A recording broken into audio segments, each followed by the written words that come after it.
Good life. Yeah. Good life. Yeah. Good life. Good life. Ja, ja, ja. Good life. Askers stolthet, kremen er oppe. Vi er kongen og vi vil ikke stoppe. Vi har bussen som får deg til å hoppe på Lillehammer og Tryvann, jo. Tryvann får kjenne bussen vår. Lyden vår er den fredeste i år. Ikke noen over og ingen ved siden. Gutta som er drita hele tiden. Good life med Norges største bar er ikke fitter. Vi drikker sprit vår bar. Steker rett, steker hårdt. Stedet er vårt, dette året 2000 blir vårt. Good life, det er good life, baby. Og vi gir deg fest. Good life, det er good life, baby.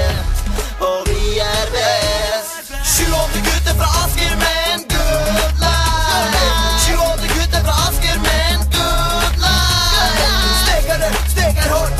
Alle dere andre vil komme til kort. Steker det, steker hårdt. Årene råd er bare vårt. Pleiere på heltid har ikke kjærestebuss, er ikke kjæresteruss, men vi gir dere nuss. Konseptet er det gode liv med masse farger. Vi har det koselig. Halve bussen er allerede alkiser, mens dere nerder flyr rundt med kalkiser. Utfordrer oss, du er vel halvsikker. Vi kan slåss mot 28 halliker. Asker, kåringen møter ikke opp. Alle bussene her oppe blir likevel slått. Så vite at vi er best, det er kjempegodt. Good life skal gjøre dette året rått. Dekknavnet burde vært krevende Asker. Erik og Chris, det er glanstid i Asker. Finner oss i ringen, vi er kongene. Vi er klare for fest fra med dongene. Good life, det er good life, baby. Og vi gir deg fest.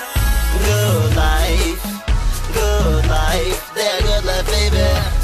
Og vi er best. 28 gutter fra Asker med en good life. 28 gutter fra Asker med en good life. Steker det, steker hårdt.